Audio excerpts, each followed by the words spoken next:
अभी मैं शास्त्री कक्षा में पढ़ा रहा हूँ। तो ज्योतिष शास्त्र के अंतर्गत भाव कुतूहल ग्रंथ है, इसका पाठ आज है। तो आज मैं भाव कुतूहल ग्रंथ का प्रारंभ कर रहा हूँ। इसमें तो सर्वप्रथम मंगलाचरण है। तो मंगलाचरण मंगल की कामना से की जाती है। मंगलाचरण मंगल की कामना से की जाती है। मंगल प्रारब्ध काम निर्विघ्नतया संपन्न हो, इस कामना से ग्रंथकार मंगलाचरण करते हैं। अपने अभिष्ट देव की स्तुति करते हैं, वंदना करते हैं। तो मंगलाचरण जैसा कि आप सबको पहले से विदित है, मंगलाचरण 3 प्रकार के होते हैं। वस्तु निर्देशात्मक मंगलाचरण, नमस्कारात्मक मंगलाचरण और आशीर्वादात्मक मंगलाचरण। तो प्रस्तुत मंगलाचरण नमस्कारात्मक मंगलाचरण के अधीन आते हैं। और यहाँ पर ग्रंथकार स्वनाम धन्य पंडित श्री जीवनाथ मिश्र जी हैं। तो श्री जीवनाथ मिश्र जी के अभिष्ट देव नीलकंठ महादेव हैं और वे अपने अभिष्ट देव की वंदना इस पद्य के माध्यम से प्रारंभ होने वाले ग्रंथ जिसकी रचना शुरू करने जा रहे हैं, भाव कुतूहलम, इसकी निर्विघ्नतया समाप्ति के लिए, निर्विघ्नतया पूर्ण रचना हो जाने की दृष्टि से यह प्रारंभ का यह ग्रंथ की रचना जन्य जो काम है वह निर्विघ्नतया निर्विघ्न रूप से संपन्न हो, इसे मनोविलासा से ग्रंथकार इस पद्य के द्वारा अपने अभिष्ट देव की वंदना करते हैं, स्तुति करते हैं। महर्षि तुम हे तुम सकल जगता मंकुरतया सदा शंभोरंभो भव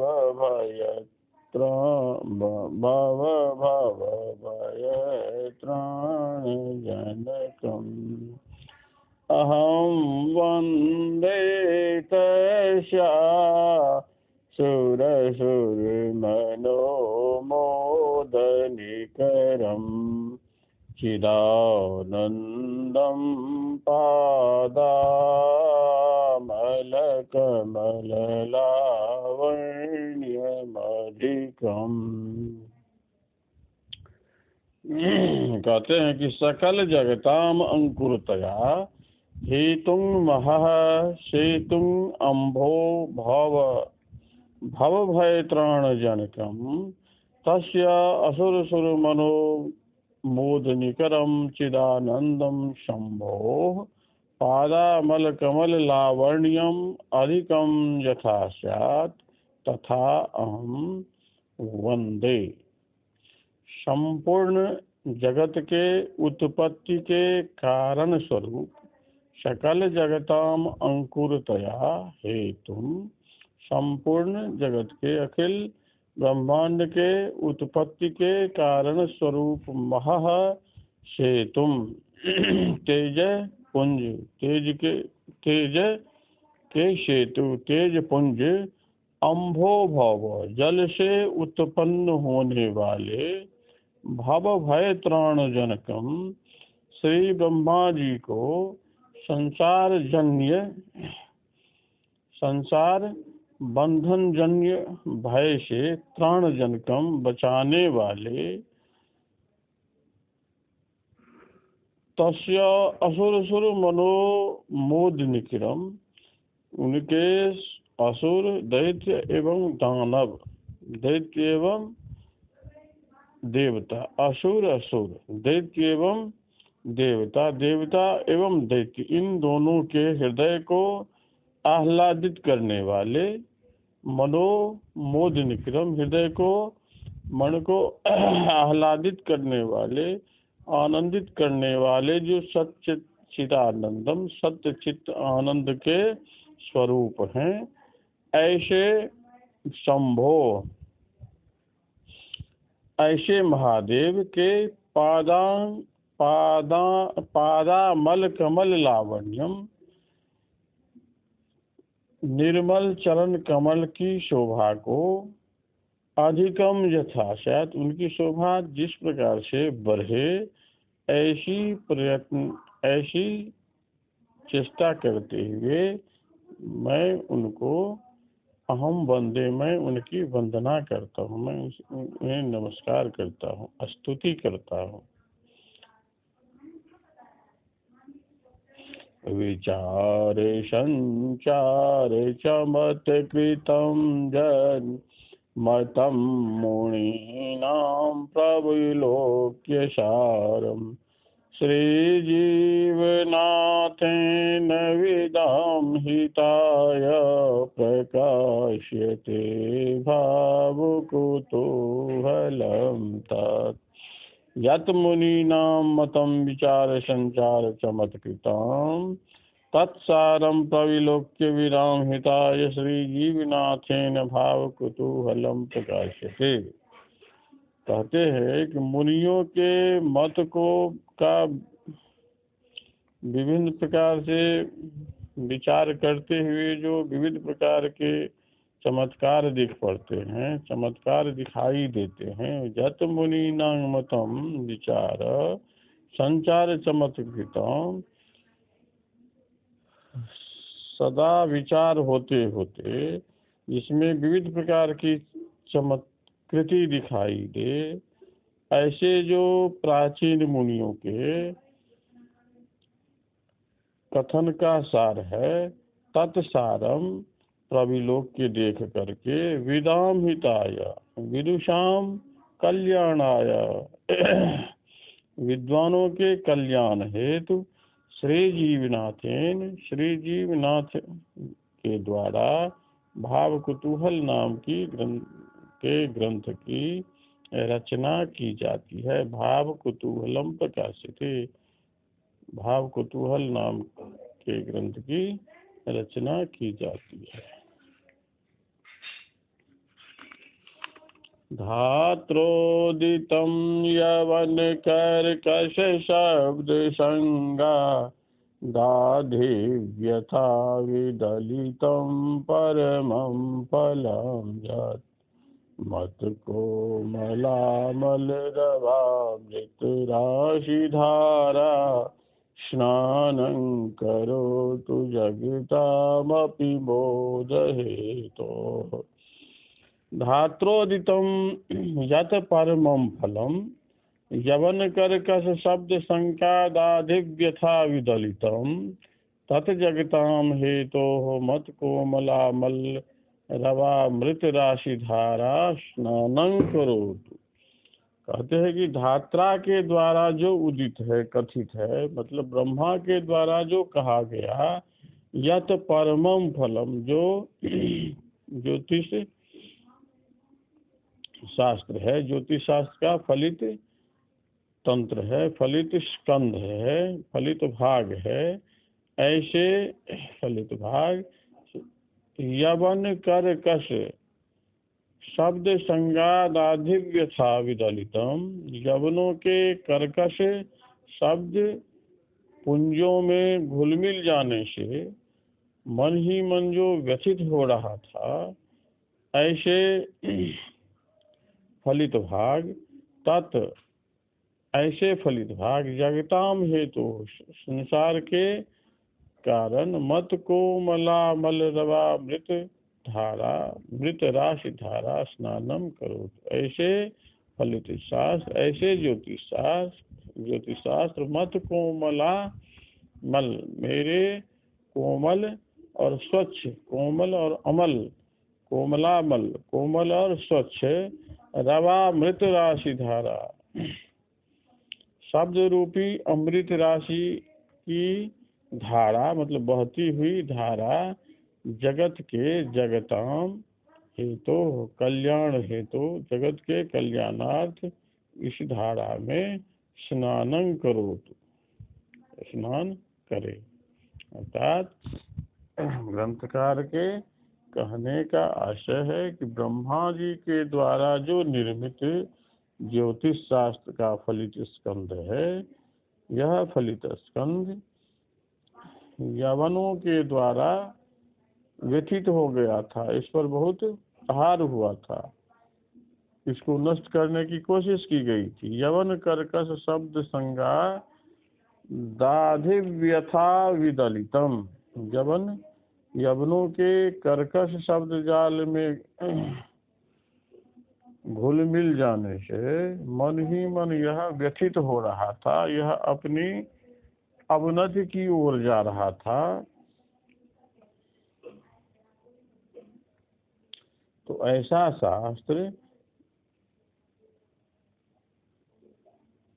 मत कोमला मलरवा मृत राशि धारा स्नानं करो, मेरे कोमल स्वच्छ और कोमल और स्वच्छ शब्द रूपी अमृत राशि की बहती हुई धारा में स्नान करे। लोग जगताम हेतु, जगताम कल्याण हेतु, संसार के कल्याण हेतु स्नान करे। अब इसके बाद यह जातक शास्त्र के अधीन आता है यह ग्रंथ। इसमें जातक से संबंधित बात की चर्चा है। तो जातक में सबसे पहले भाव की चर्चा होती है। लग्न निर्धारित होता है और लग्न से के आधार पर द्वादश भाव बनता है। उसी से संपूर्ण जीवन, मानव के संपूर्ण जीवन की आवश्यकता को, व्यवस्था को 12 भाग में बांट करके उसका नाम द्वादश भाव रखा गया है। तो उस द्वादश भाव का नाम सबसे पहले नामकरण यहाँ पर ग्रंथकार के द्वारा प्रस्तुत किया जा रहा है। द्वादश भावाः तनुकोश सहोदर बंधु सुता रिपु काम विनाश शोभा विबुधे पितृभम तत् आप्तिरपाय इमे क्रमतः कथिता मिहिरप्त मुखे।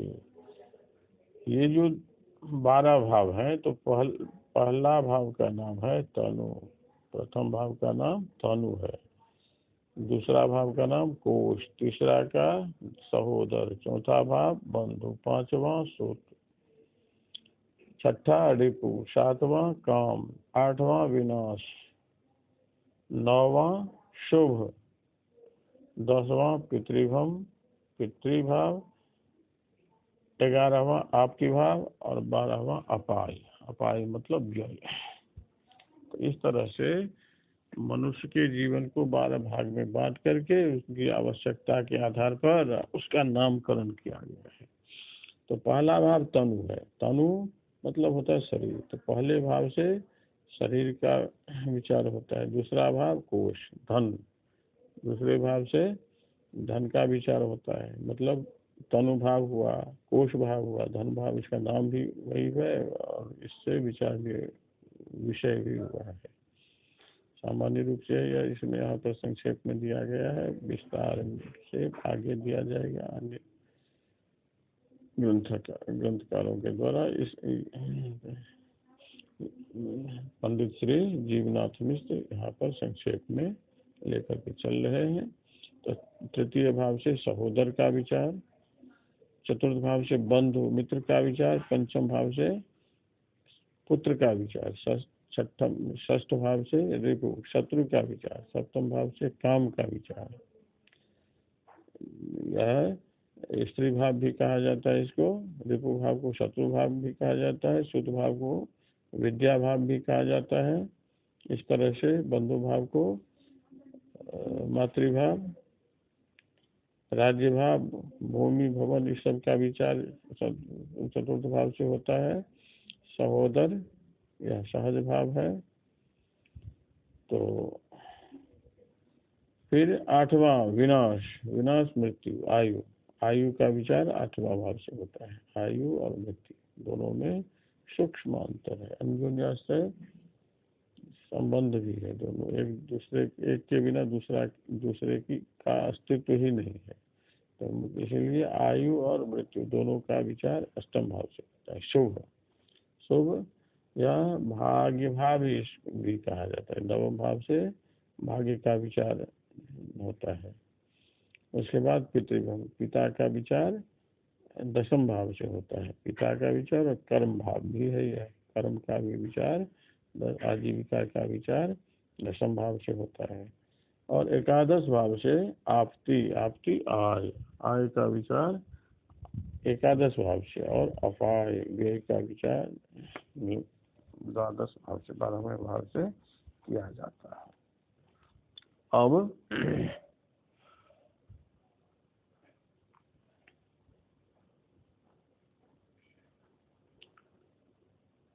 राशियों के अधिपति का वर्णन यहाँ पर है ग्रंथकार के द्वारा। राशि के अधिपति की चर्चा की जा रही है यहाँ पर। कुज कवि बुध रवि, कुज कवि बुध चंद्र दिवाकरा, बुध सीता वरिजा गुरु सूर्य जो, शनि गुरु च पुरातन पंडित रजमुखादुदिता भवनाधिपा।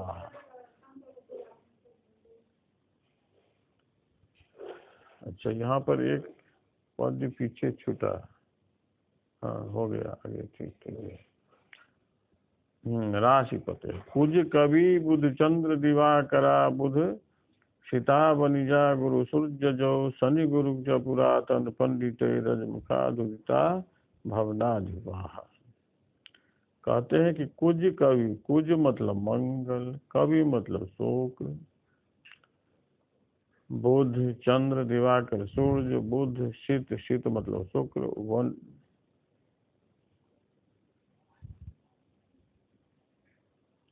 अवनिजा, शीत अवनिजा, अवनिजा अवनि मतलब पृथ्वी, पृथ्वी का पुत्र, मंगल, गुरु सूर्यज, सूर्यज मतलब शनिश्चर है, सूर्यज, सूर्यज, शनि गुरु, ये सभी अज मुखादुदिता, अज आदि, अज आदि, मेघादि राशि नाम अधिपा, मेघादि राशियों के अधिप स्वामी हुए।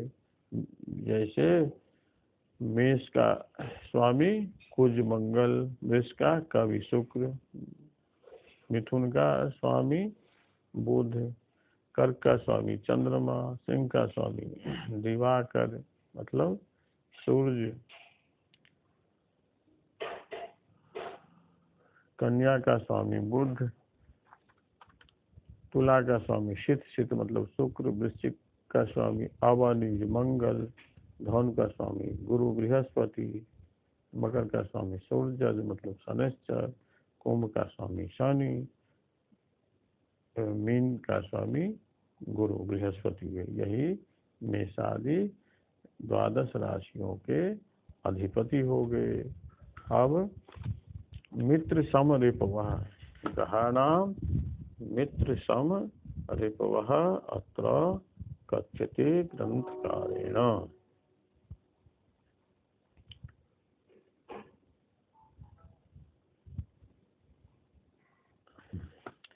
अंगारकेन्दु गुरुवो रविचंद्र पुत्रा, वादित्य चंद्र गुरुवः कविचंद्र भानु, भौमार्क रात्रिपतयो बुध सूर्य पुत्रो, शुक्रेन्दुजो दिनकरात् सुहृदौ भवन्ति, सौम्यः समाहि सकलाः कविभानुपुत्रौ, मन्देज्य भूमितनया रविचक्रमेण, भौमिज्यको सुरगुरुरुपगो वसिष्ठास्तात्कालिका वै धनाय दशत्रिबन्धौ।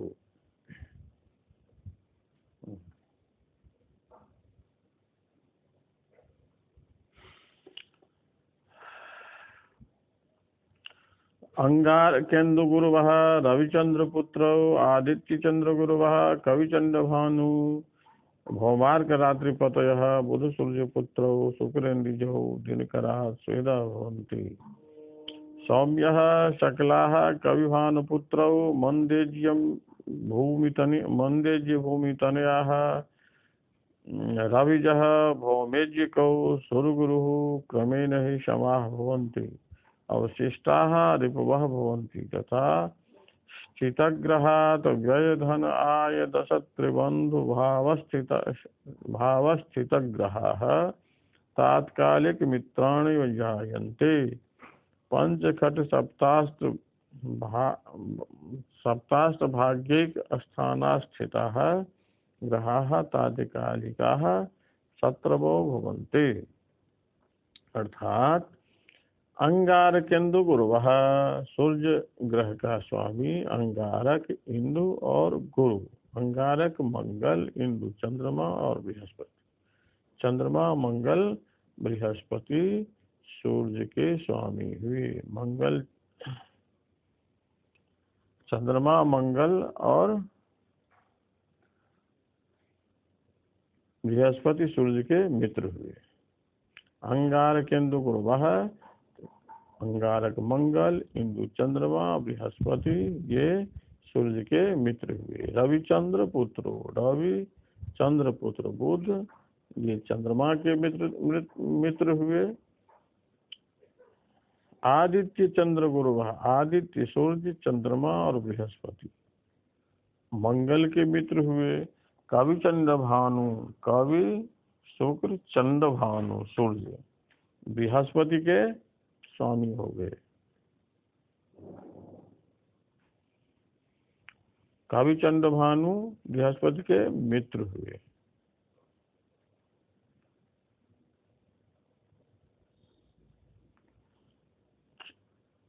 कविचंद्र भानु बुध के, कविचंद्र भानु शुक्र और सूर्य ये बुध के मित्र हुए। भौमार्क रात्रिपतय, भौम अर्क सूर्य रात्रिपतय चंद्रमा। सूर्य चंद्रमा और मंगल, सूर्य चंद्रमा और मंगल ये बृहस्पति के मित्र हुए। बुध सूर्य पुत्र, बुध और सूर्य पुत्र शनि शुक्र के मित्र हुए। शुक्रेंद्रजौ, शुक्र और इंदुज, शुक्र और इंदुज, इंदुज मतलब बुध, शुक्र और बुध ये शनि के मित्र हो गए। बुध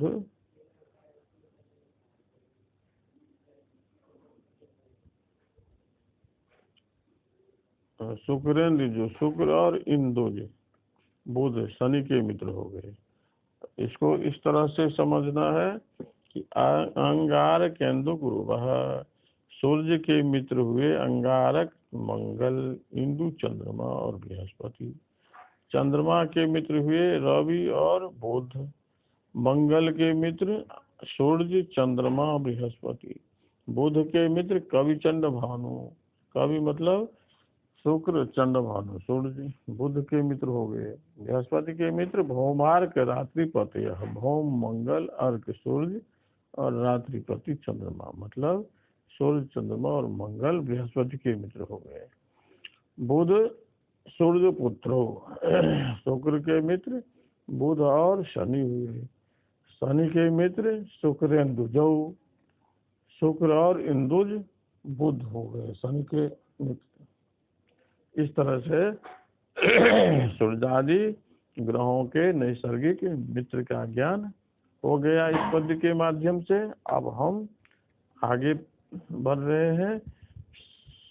सौम्य सभा मतलब ग्रहों के समग्रहों का चर्चा आगे है कि सौम्य बुध, सौम्य मतलब बुध, बुध सम है सूर्य के, बुध सूर्य के समग्र है और चंद्रमा के समग्र है। सकला समस्त ग्रह सम हुए चंद्रमा के। समस्त में कितना समस्त, कौन कौन? तो रविचंद्र पुत्र, पूर्व के श्लोक में जो चंद्रमा के मित्र की चर्चा हुई है कि रविचंद्र पुत्र, रवि और चंद्र पुत्र, बुध सूर्य और बुध चंद्रमा के मित्र हैं। तो चंद्रमा के मित्र सूर्य और बुध हैं। इससे अतिरिक्त जितने ग्रह हैं सभी ग्रह चंद्रमा के सम हो गए। तो इसके अतिरिक्त ग्रह हुए मंगल, बृहस्पति, शुक्र, शनि, ये हो गए सम चंद्रमा के। इसके बाद मंगल, मंगल के सम कौन है? तो कवि भानुपुत्र हो, कवि शुक्र, भानुपुत्र शनि। शुक्र और शनि मंगल के समग्रह हुए। बुध के समग्रह मंदेज्य भूमि तनया, मंद शनि इज बृहस्पति और भूमि तनय मंगल, ये बुध के समग्रह हुए। रविजः, रविजः शनैश्चरः गुरोः समग्रहः बोध्यः। शनि बृहस्पति का समग्रह है। अब भौमेज्य को, भौमेज्य को कुज गुरु, शुक्रस्य समग्रहः विद्यते, सुरगुरुः बृहस्पतिः शनैः शनैश्चरस्य समग्रहः स्यात्। अनेन ग्रहाणां सूर्यादिग्रहाणां मित्राणि और समग्रहाः बोध्यः। एतदतिरिक्ताः ये ग्रहाः अवशिष्टाः ये ग्रहाः सन्ति ते सूर्यादिग्रहाणां रिपवः भवन्ति। इससे अतिरिक्त ग्रह जो है अर्थात सूर्य के मित्र हो गए अंगार केंदु गुरुवः, मंगल चंद्रमा बृहस्पति, सौम्य ग्रह हो गए बुध। तो इस तरह से चंद्रमा मंगल बुध बृहस्पति सम और मित्र हुए। इससे अतिरिक्त जो ग्रह बचता है शुक्र और शनि, जैसे कि बारह मिहिर के द्वारा कहा भी गया है कि शत्रु मंदशितौ समस्त शशिजः मित्राणि शेषारवे। शशिजः बुधः रवेः समः शत्रु मंदशितौ, मंदशितौ शनि शुक्रौ, शुक्र शनैश्चरौ शत्रु, शेषाः ग्रहाः मित्राणि। तो वही बात यहाँ भी कही जा रही है। शेष ग्रह हो गया अंगार केंदु गुरुवः, चंद्रमा मंगल और बृहस्पति जो सूर्य के मित्र हैं। इसी तरह से सभी ग्रह का समझना चाहिए। चंद्रमा का मित्र रवि, चंद्र रवि और बुध मित्र हुए, शेष ग्रह सम हो गए, शत्रु कोई है ही नहीं। इसी तरह से बुध मंगल आदि सभी ग्रहों का शत्रु समझना चाहिए। अब तात्काल ये नैसर्गिक शत्रु हुआ, ये शत्रु मित्र नैसर्गिक हुआ। इसके बाद तात्कालिक शत्रु और मित्र का विचार करना चाहिए। तो तात्कालिक शत्रु और मित्र के संबंध में ग्रंथकार कहते हैं कि तथा स्थित ग्रहात् व्यय धन आय दश त्रिबंधु भाव स्थित ग्रहाः तात्कालिक मित्राणि जायन्ते। जन्मांग चक्रे जन्म काले जह ग्रहः जत्र तिष्ठति तस्मात् स्थानात् जय धन आय दश त्रिबंधु भावे ये ग्रहाः अवस्थिताः भवन्ति ते मित्राणि कथ्यन्ते। एतदतिरिक्त स्थाने अवस्थिताः ग्रहाः शत्रवः कथ्यन्ते। तो जन्म काल में जन्मांग चक्र में जो ग्रह जहाँ पर अवस्थित है उस ग्रह उस स्थान से व्यय धन आय दश त्रिबंधु, मतलब 10वें 11वें और 12वें स्थान में, दूसरे तीसरे और चौथे स्थान में। मतलब हुआ कि जो ग्रह जहाँ पर अवस्थित है उस ग्रह से 3 घर आगे 3 घर पीछे 3 घर आगे हुआ दूसरा, तीसरा और चौथा भाव, और 3 घर पीछे हुआ 10वां, 11वां और 12वां भाव।